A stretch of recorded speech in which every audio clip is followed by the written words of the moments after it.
योऽन्तः प्रविश्य मम वाचमिमां प्रसुप्तां सञ्जीवयति अखिलशक्तिधरस्वधाम्ना अन्यांश्च हस्तचरणश्रवणत्वगादीन् प्राणान् नमो भगवते पुरुषाय तुभ्यम्।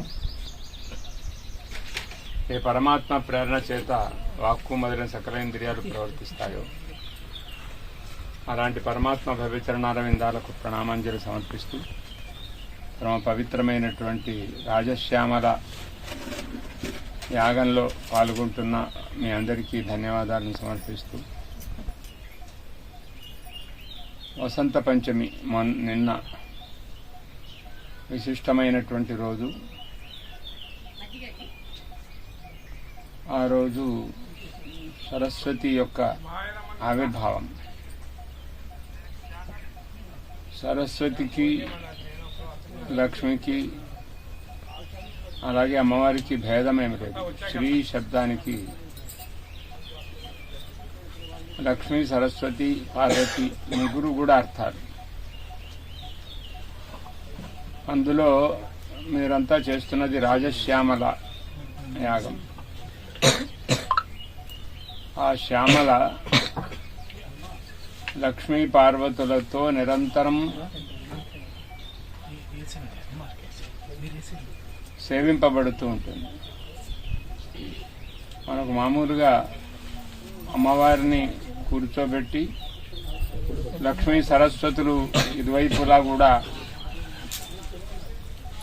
అమ్మవారిని సేవిస్తూ ఉన్నట్టుగా మనం చూస్తాం.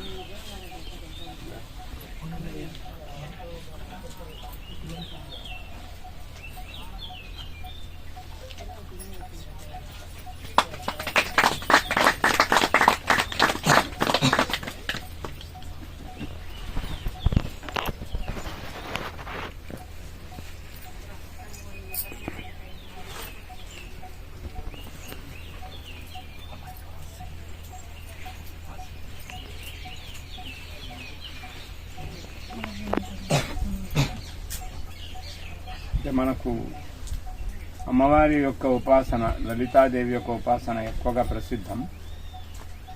ఒకవైపు సరస్వతి, ఒకవైపు లక్ష్మి, ఇద్దరు కూడా సచామర రమావాణి సవ్యదక్షిణ సేవిత అని లలితా సహస్రనామ స్తోత్రంలో ఉంది. చామరాలను పట్టుకొని కుడివైపు ఎడమవైపు లక్ష్మి సరస్వతులు ఎప్పుడూ అమ్మవారిని వీస్తూ ఉంటారు. కానీ మనము రాజశ్యామల అనే పేరుతో ఈ అమ్మవారిని అయితే మనం ఇప్పుడు ఆరాధిస్తున్నాము. ఆమెకు పార్వతి అలాగే లక్ష్మి ఇద్దరూ కూడా సేవ చేస్తుంటారు. ఒకప్పుడు లక్ష్మినే మనం ఉపాసన చేస్తూ ఉంటే ఒకవైపు పార్వతి, ఒకవైపు సరస్వతి పూజిస్తూ ఉంటారు. ఒకే దేవతకు అనేక రకములైనటువంటి పేర్లు, ఉపాసనా పద్ధతులు అనేకములైనవి ఉంటాయి.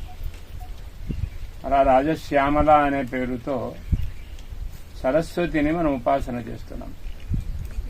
సరస్వతి కేవలము వీణా పుస్తకధారిణి అని మనకు అనిపిస్తుంది. జపమాల,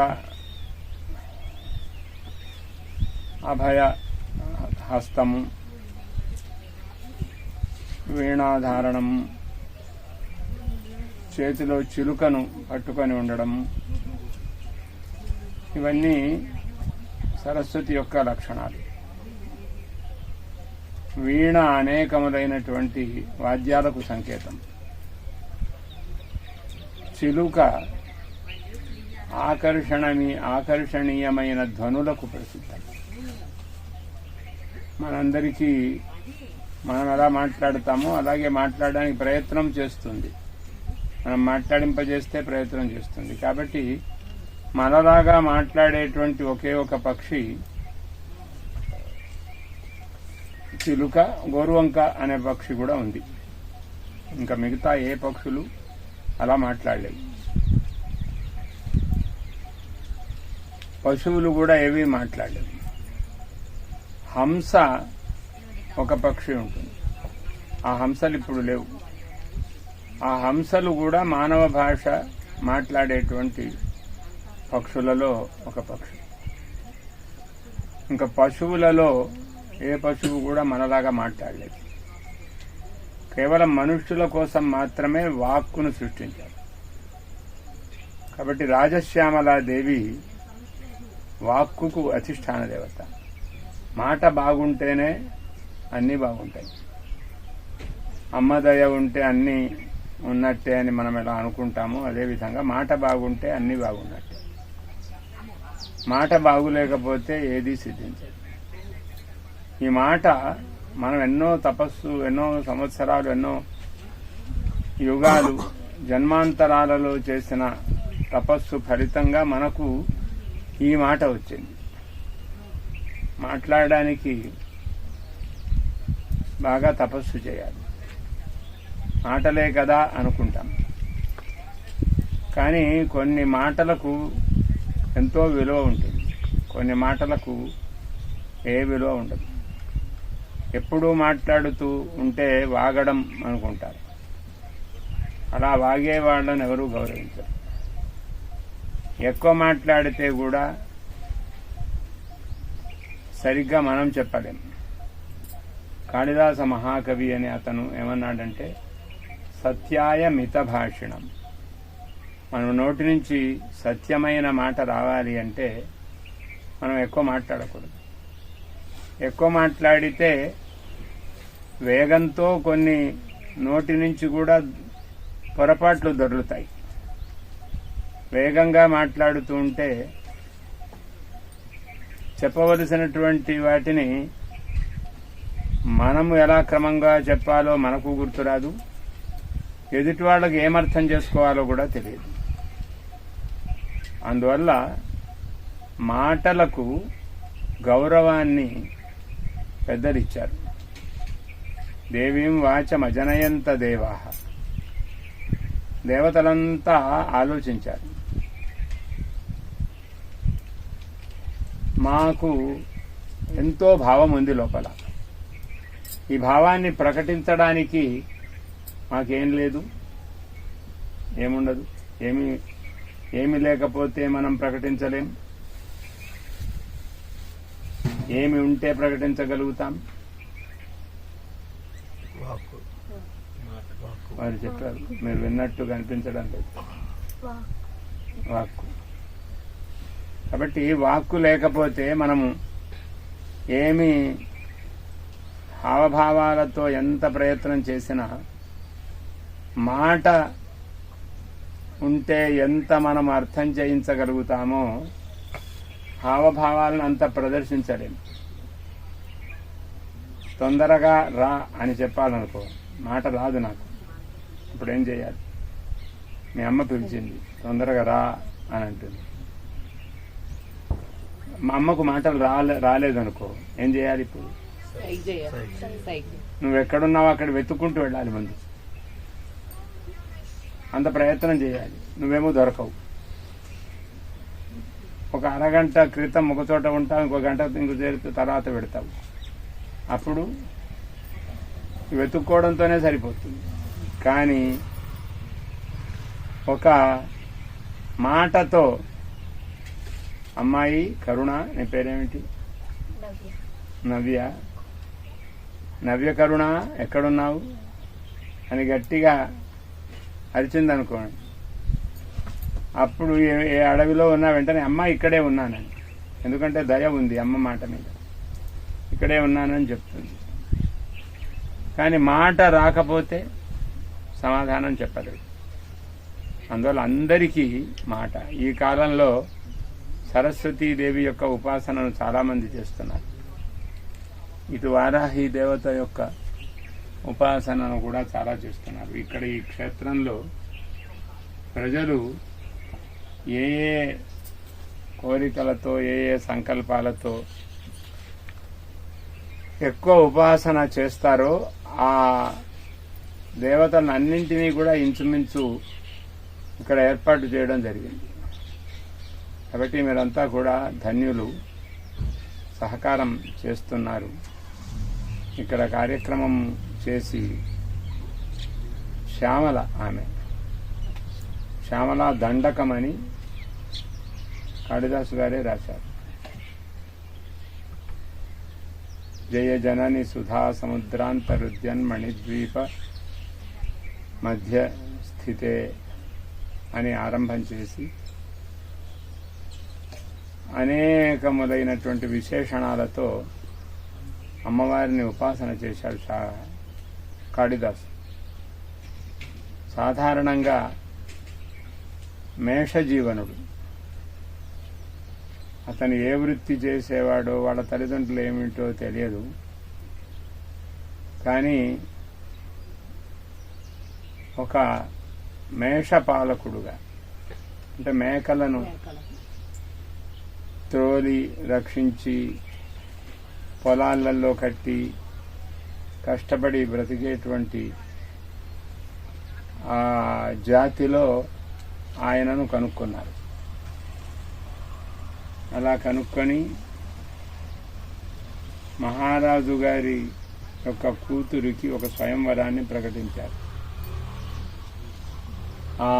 ఒక ఏనుగు ఎవరి మెడలో ఈ హారాన్ని వేస్తుందో ఆ హారాన్ని ఎవరు ధరిస్తే వారే ఈ అమ్మాయికి భర్త అవుతాడని. ఆమె రాజశ్యామల ఉపాసకురాలు. ఆ రాజపుత్రిక చాలా నిష్ఠతో రాజశ్యామల అనుష్ఠానం చేస్తుండేది. ఆ సమయంలో మెడలో తొండమును పట్టుకొని ఈ మేషపాలుని యొక్క మెడలో వేసింది. అందరికీ ఆశ్చర్యం.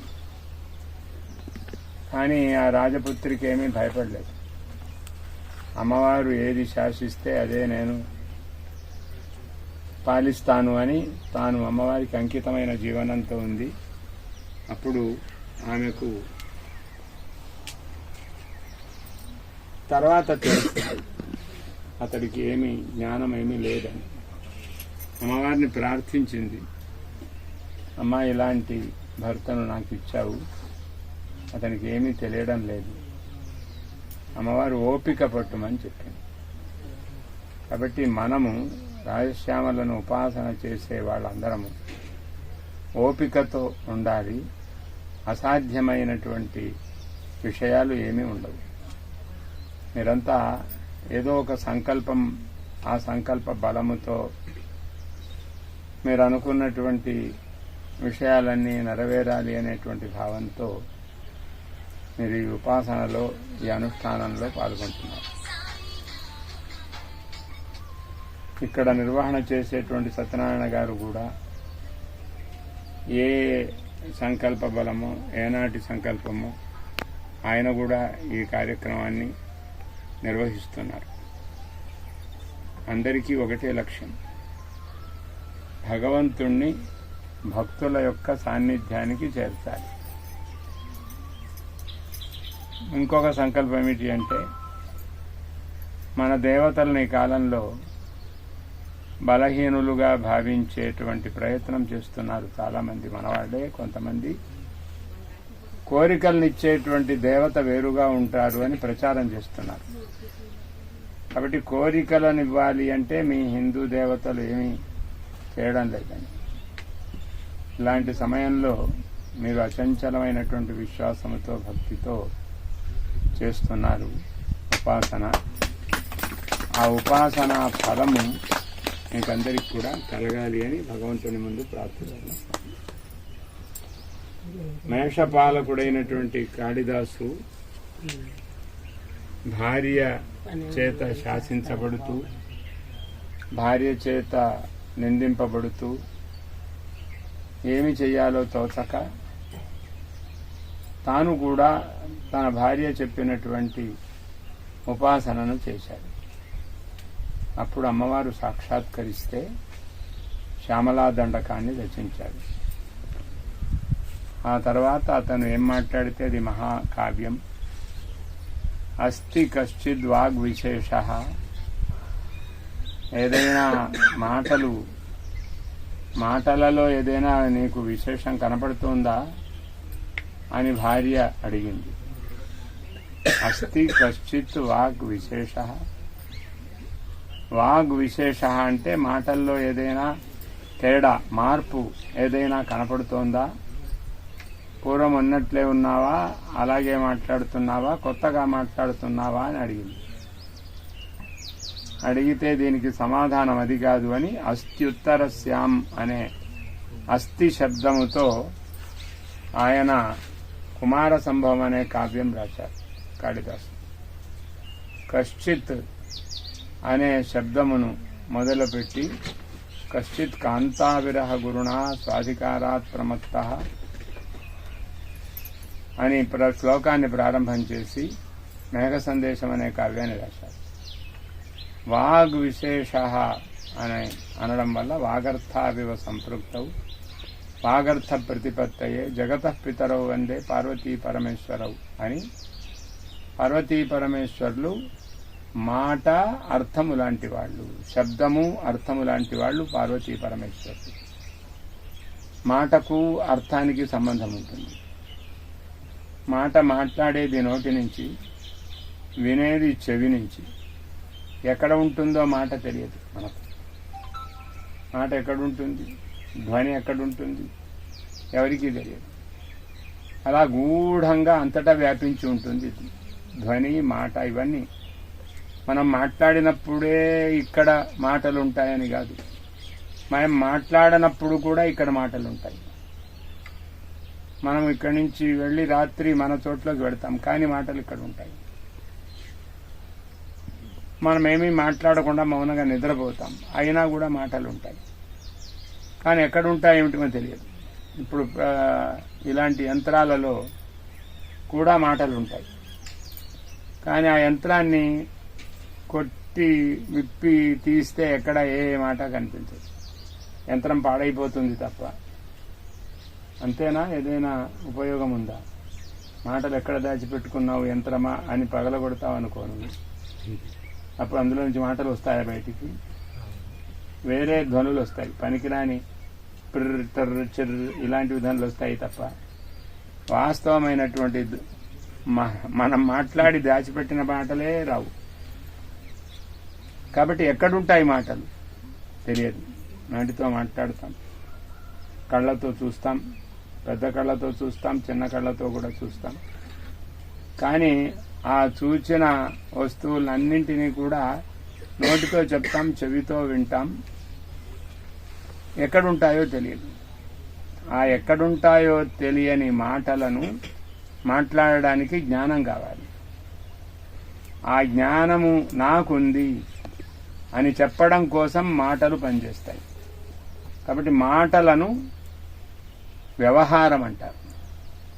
మనం వేటినైతే మాట్లాడుతుంటామో ఇదంతా వ్యవహారం.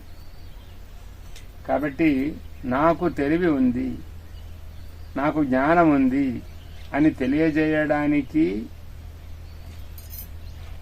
వ్యవహారం అవసరం, మాటలు అవసరం. నాకు తెలుసు అని చెప్పడానికి. అలాగే వినేవాళ్లకు కూడా నేను వినగలుగుతున్నాను, నాకు అర్థమైంది అని చెప్పడానికి కూడా ఏమవసరం? అతిగా నువ్వు లోపం అంటే ఏదో నువ్వు చెప్పినట్టు నేను ఊహించుకోవాలా? మాటలు. కాబట్టి మాటలనేవి చాలా ప్రధానాలు. అందువల్ల రాజశ్యామల ఆమె అందరిలో ప్రకాశిస్తూ ఉంటుంది, భావరూపంగా ఉంటుంది. భావరూపంగా ఉండేటువంటి అమ్మవారు పైకి వ్యక్తం కాదు, అవ్యక్తంగా ఉంటుంది. అవ్యక్తంగా ఉండేటువంటి మాటను పరా అంటారు.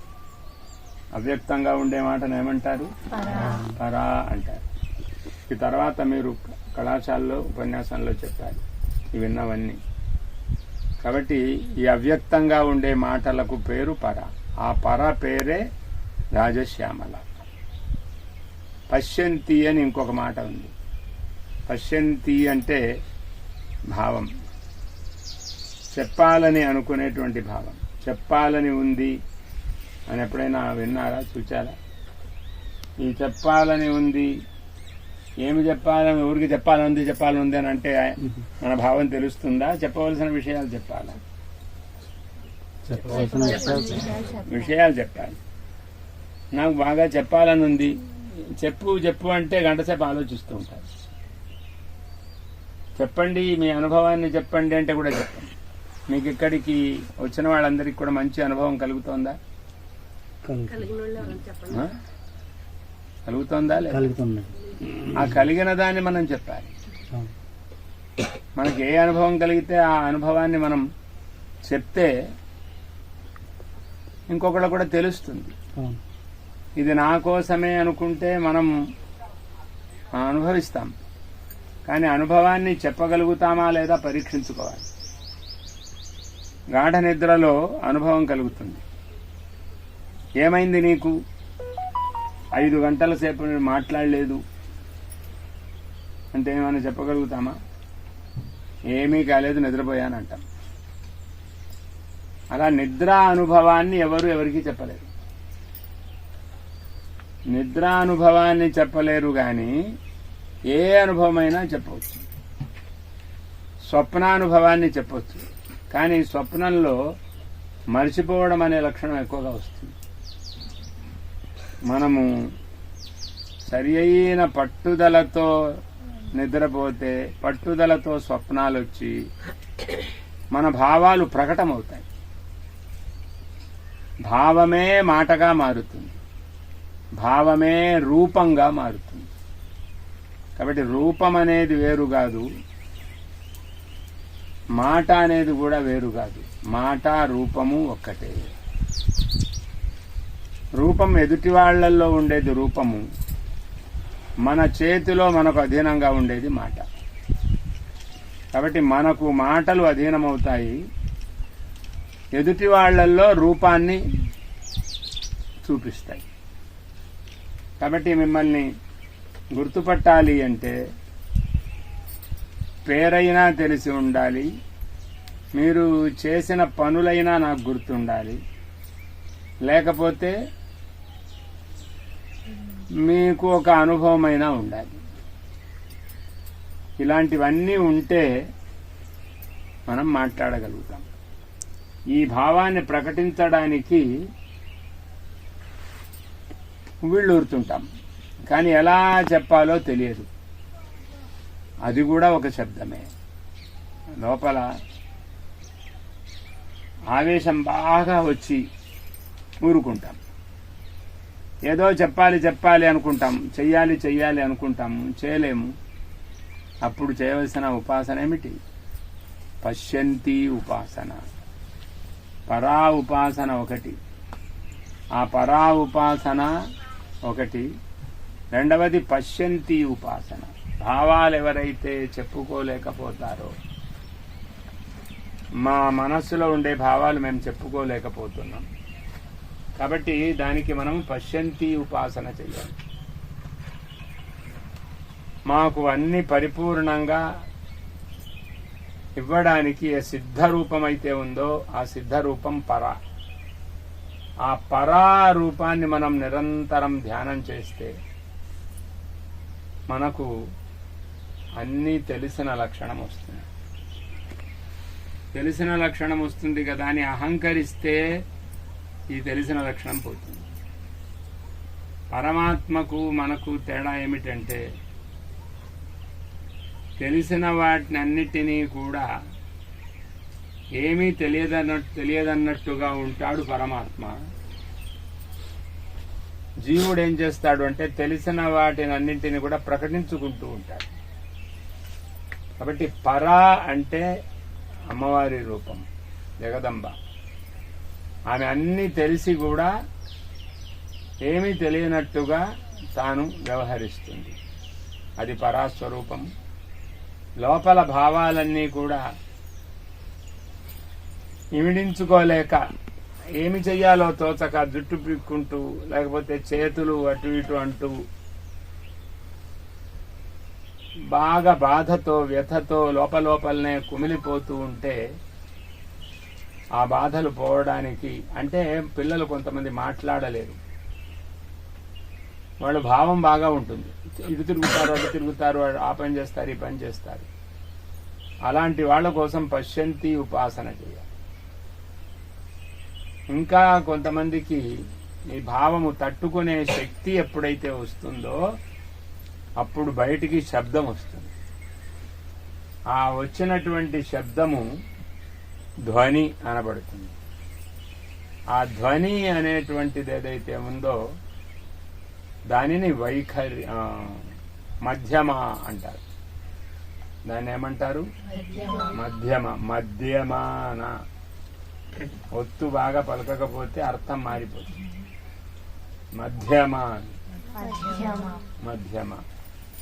మధ్యమ అనేది ధ్వని రూపంగా ఉంటుంది. అది పశువులకు, పక్షులకు, క్రిములకు, కీటకాలకు ఉంటుంది. ధ్వని అంటే అవి తమ భావాన్ని లోపల దాచిపెట్టలేక పైకి అనడానికి ప్రయత్నం చేస్తే వాటికి వచ్చేది కేవలం ధ్వని మాత్రమే.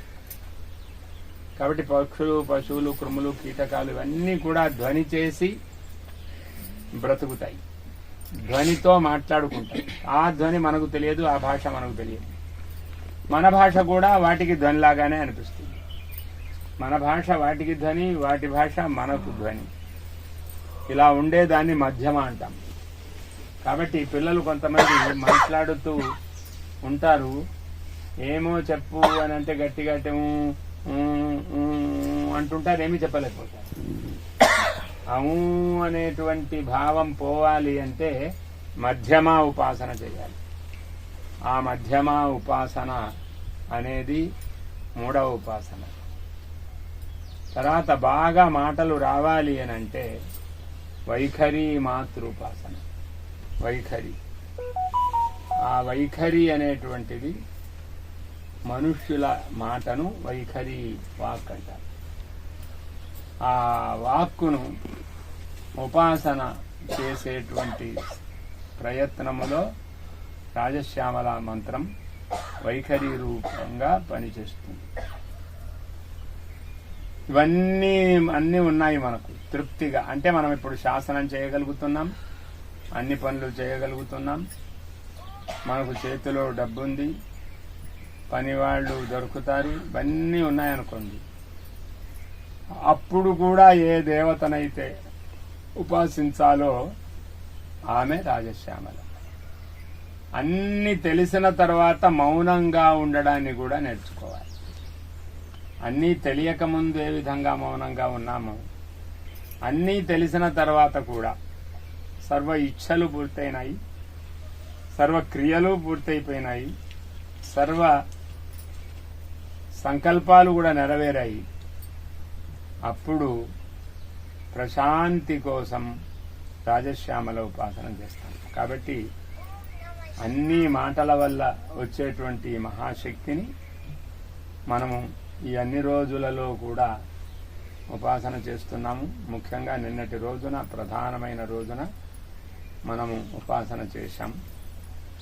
ఈ రోజున దైవికంగా నాకు కూడా కొంత అవకాశం కలిగి మీ దగ్గర గడిపేటువంటి అవకాశం భగవంతుడు ఇచ్చాడు, మాత ఇచ్చింది.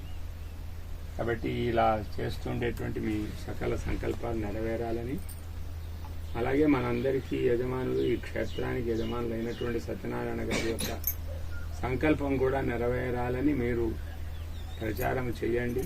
మనమంతా ప్రయత్నం చేద్దాం. తోచిన సహకారాన్ని అందించి ఈ నవగ్రహ మంటపాలకు ఒక్కొక్క మంటపానికి ఒక్కొక్కళ్ళు పూనుకొని ముందుకు వచ్చేటట్టుగా మనమంతా కూడా ప్రయత్నం చేద్దాం. మేము ఇవాళ తాత్కాలికమైన భక్తులమని అనుకోవద్దు. అందరము శాశ్వతమైన భక్తులముగా అయి వాస్తవ సంకల్పాన్ని మనమంతా కూడా నెరవేరుద్దాము. మనందరికీ అన్ని సంకల్పాలు నెరవేర్చడానికి మాత వాగ్దేవి రూపంతో ఉంది. అలాంటి వాగ్దేవతకు నమస్కారం చేసి అందరం అందాం ఒక్కసారి. ఈ కోరికలను అక్షరాలు నేర్చుకునేటువంటి వాళ్ళు కూడా పాడుతూ ఉంటారు, కోరుతూ ఉంటారు. అన్నీ తెలిసినటువంటి మనము కూడా నేర్చుకోవాలి. విద్య, సరస్వతికి మరొక పేరు భాష, ఇంకొక పేరు విద్య. మంత్రం అనే పేరు కూడా ఉంటుంది. మనువు, విద్య, భాష 3 రకాలుగా ఉంటుంది.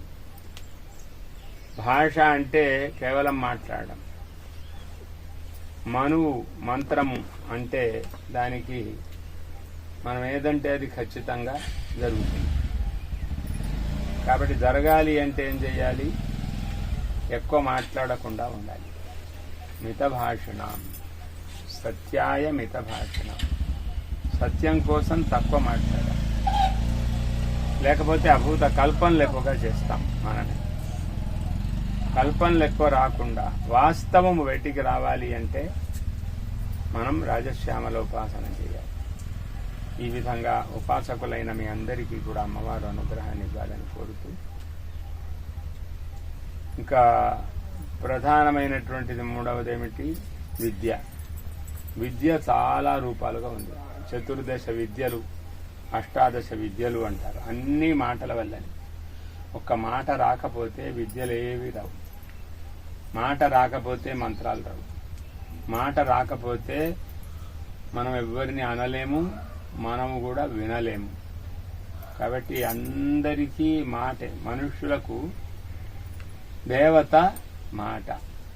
ఇంకొక దేవతలు పనికొస్తారు, పనికిరారు, కానీ మాట దేవత మనకు ఎప్పుడూ పనికొస్తుంది. కాబట్టి రాజశ్యామల అంటే వాగ్దేవత. అలాంటి వాగ్దేవత మనందరినీ రక్షించుగాక అని కోరుతూ, ఓం సర్వే భవంతు సుఖినః, సర్వే సంతు నిరామయాః, సర్వే భద్రాణి పశ్యంతు, మా కశ్చిత్ దుఃఖభాగ్ భవేత్. ఓం శాంతి శాంతి శాంతి. ఇంటిలో భాషారూపంగా సరస్వతిని ఉపాసన చేస్తాం కనుక మన తెలుగునే మాట్లాడాలి. ఇతర ఏ దేశంలో ఏ భాష ఉంటే ఆ భాష మాట్లాడవచ్చు. మన దేశంలో మన ఇంట్లో ఉన్నప్పుడు వేరే భాష పదాలు మన దగ్గరికి రాకుండా ఉండడానికి ప్రయత్నం చేయాలి. అనావశ్యకంగా ఆంగ్ల అక్షరాలను ఇంట్లోకి రానివ్వద్దు. దానివల్ల మన సంస్కృతి పోతుంది, కొత్త సంస్కృతి వస్తుంది. ఇప్పటికే చాలా సంస్కృతికి దూరం అయిపోయాం. కాబట్టి మన సంస్కృతిని రక్షించేటువంటి యాగము రాజశ్యామల యాగము. మన మాటలను ఉపాసించే యాగము రాజశ్యామల యాగము. మన యొక్క దేవతలు వరాలను ఇస్తారు అని ప్రత్యక్షంగా మనందరికీ కూడా అనుభవాన్ని కలిగింపచేసేది రాజశ్యామల యాగం. అలాంటి యాగాన్ని మనం చేస్తూ, ఇటు యాగాన్ని నిరంతరము ఆగకుండా జరుపుతూ, కొత్త కొత్త వాళ్లకు మనకు తోచిన వారిని ఈ రోజునే ఈ 9 రోజులే చెయ్యాలనేది కాకుండా ఎప్పుడూ ఒక యాగం ఎప్పుడు జరుగుతూనే ఉండాలి. ఎప్పుడూ మనకు ఈ 360 రోజులు, సుమారు నిన్నటి నుంచి 365 రోజులు అంటే 1 సంవత్సరం. ఆ లోపున మనమంతా కూడా ఇక్కడ వారనుకున్న సంకల్పాన్ని మనం పూర్తి చేయాలి. ఇలా మనం ఒక్కడమే చేయాలి, అబ్బో నా మీద భారం అని అనుకోకుండా మన బంధుమిత్రులతో చెప్పి వాళ్ళు ఎంత సహకారం చేయగలిగితే వాక్కుతో సహకారం చేయవచ్చు, ధనముతో సహకారం చేయొచ్చు, సేవతో సహకారం చేయొచ్చు, బలముతో సహకారం చేయొచ్చు, అలాగే ఉపాయము ఆలోచనతో సహకారం చేయొచ్చు. కాబట్టి ఎవరెవరికి ఏ అవకాశం ఉంటే దాన్ని మనం వినియోగించి రాజకీయంగా కావచ్చు, వ్యక్తిగతంగా కావచ్చు, శక్తిని అనుసరించి ఉపాసన చేయొచ్చు. మనమంతా ఈ ఉపాసనలో కృతార్థులం అవుతాం.